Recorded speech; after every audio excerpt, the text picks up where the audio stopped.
सवेरे उठना है और सबसे पहले ध्यान में ही बैठ जाना है।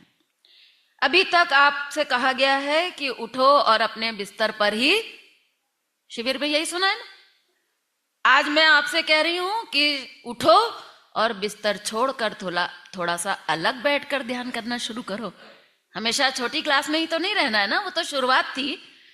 जब बिस्तर पर ही ध्यान कर रहे थे ये तो शुरुआत थी। जिंदगी भर बिस्तर पर ही बैठ के ध्यान करोगे क्या? जिस बिस्तर पर आप रात भर सोए हो उसमें नींद के वाइब्रेशन है, आलस से घुसा हुआ है।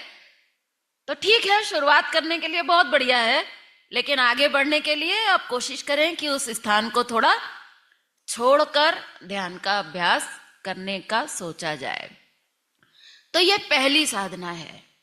ये पीपल का वृक्ष और ये ध्यान की साधना हमें बताती है कि जब हमारा ध्यान हो तो जरा सा भी विषय की वायु चले और हमारा मन खड़खड़ा जाए, हमारा मन विचलित हो जाए, यहां से हमारी ध्यान की साधना शुरू होती है।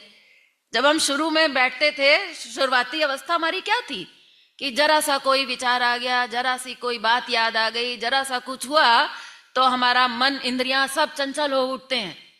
ये विषय रूपी वायु है जो हमारे मन को विचलित कर देती है। तो उससे हमें आगे बढ़कर अपने आप को उस स्थिरता में ले जाना है जैसे निर्वात स्थान में पीपल का वृक्ष होता है।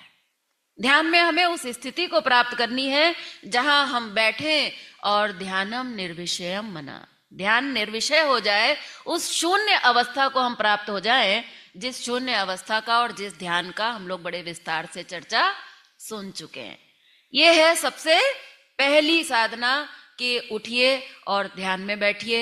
ब्रह्म मुहूर्त हो तो और भी अच्छा, लेकिन बिस्तर छोड़ने से पहले एक बार ध्यान का अभ्यास अवश्य होना चाहिए। तो यही साधना कागभूषुंडी जी के आश्रम में पहली साधना के रूप में चल रही थी। इसके बारे में विस्तार से चर्चा की जा चुकी है, इसलिए मैं इसको यहां पर ही ड्रॉप करूंगी। आगे दूसरी साधना कहते हैं